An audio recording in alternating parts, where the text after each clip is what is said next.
আল্লাহ সাক্ষী, আপনাদের ঋণ পরিশোধ করার কোনো শক্তি আমাদের নাই। আমরা চিরজীবনের জন্য আপনাদের কাছে কৃতজ্ঞ। মহান রবের কাছে, প্রভুর কাছে দোয়া করি,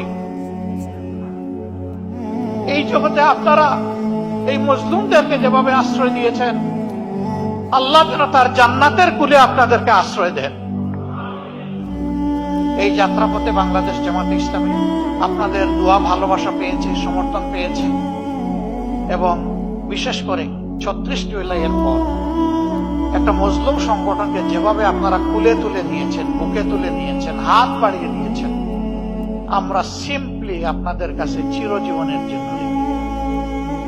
প্রিয় দেশবাসী, আমাদের এমন একটা সময় ছিল আমরা আমাদের কোনো ঠিকানা খুঁজে পেতাম না। সেই সময়টা আপনারা আমাদেরকে আশ্রয় দিয়েছেন। আমাকে একবার রিমান্ডে জিজ্ঞেস করা হলো যে আপনার সর্বশেষ অ্যাড্রেসটা কি একটু বলবেন। আমি বললাম কোনটা বলবো? বলে যে কোনটা মানে? বলে আমার তো শত শত অ্যাড্রেস। বলে স্যার, এই অবস্থায় আপনি আমাদের সাথে একটু হালকা আনন্দ ভাগাভাগি বলছিল, মস্করা করতে পারেন। নো, আমি মস্করা করছি না, দিস ইজ রিয়েলিটি। বলছিল আপনি কি একটু বুঝিয়ে বলবেন আপনি কিভাবে শত শত বাড়ির এবং ঠিকানার মালিক? আমি বলেছিলাম যে এই যে আপনাদেরকে ডিউটি দেওয়া হয়েছে, আমাদের পিছনে লাগিয়ে দেওয়া হয়েছে, এই কারণে কোনো বাড়িতে 1 রাত 2 রাত 1 সপ্তাহ 2 সপ্তাহ 1 মাস এইরকম করেই আমাদের গত 15 বছর কেটেছে। এখন কোনটা বলবো? বলে যে আপনারা প্রেজেন্ট অ্যাড্রেস আমাদের লাগবে না। That was reality. আমাদেরকে আশ্রয় দেওয়ার মানে ছিল নিশ্চিতভাবে জীবন, ইজ্জত এবং সম্পদের ঝুঁকি নেওয়া। আমাদেরকে ধরতে গিয়ে আশ্রয়দাতাকে ধরেছে, আমাদেরকে ছেড়ে দিয়েছে, কিন্তু ঝাল মিটিয়েছে আশ্রয়দাতার উপর। তুমি কেন এদেরকে আশ্রয় দিলে? That was the reality of Bangladesh. এই সময় আমাদেরকে যারা আশ্রয় দিয়েছেন, আমাদের দিকে হাত বাড়িয়ে দিয়েছেন, সান্ত্বনা দিয়েছেন, সাহস জুগিয়েছেন, দোয়া করেছেন, আল্লাহ সাক্ষী, আপনাদের ঋণ পরিশোধ করার কোনো শক্তি আমাদের নাই। আমরা চিরজীবনের জন্য আপনাদের কাছে কৃতজ্ঞ। মহান রবের কাছে, প্রভুর কাছে দোয়া করি, এই জগতে আপনারা এই মজলুমদেরকে যেভাবে আশ্রয় দিয়েছেন, আল্লাহ যেন তার জান্নাতের কুলে আপনাদেরকে আশ্রয় দেন। প্রিয় দেশবাসী, আপনাদের এই ঋণ আমরা পরিশোধ করার জন্য সামান্য চেষ্টাই দুনিয়ায় চালাতে চাই।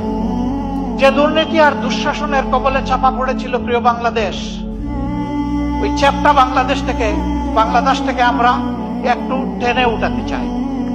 সেদিন যেভাবে হাত বাড়িয়ে দিয়েছিলেন, আজকেও আশা করি আপনারা আমাদের দিকে হাত বাড়িয়ে দেবেন। ইনশাআল্লাহ আমরা সবাই মিলে ভালো থাকতে চাই। আমাদের সন্তানদেরকে, আগামীর প্রজন্মকে কথা দিতে চাই, ছেলে হোক মেয়ে হোক, সবার প্রতি আমাদের একই কমিটমেন্ট।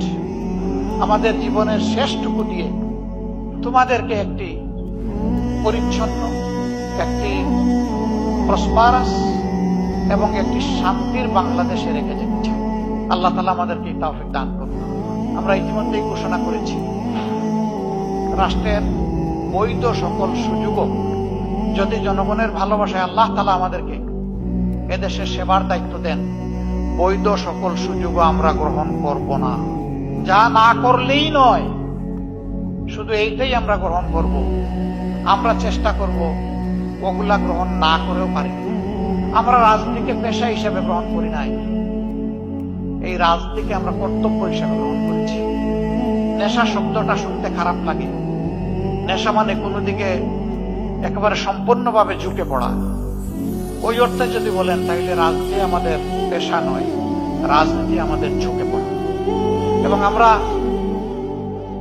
দুনিয়ায় রাজনীতি করি না কোনো পদ পদবীর জন্য, সম্পদকে ফুলিয়ে ফাঁপিয়ে বড় করার জন্য।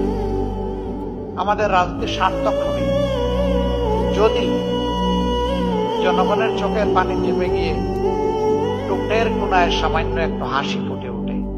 এটি হবে আমাদের রাজনীতি। আপনারা দোয়া করবেন।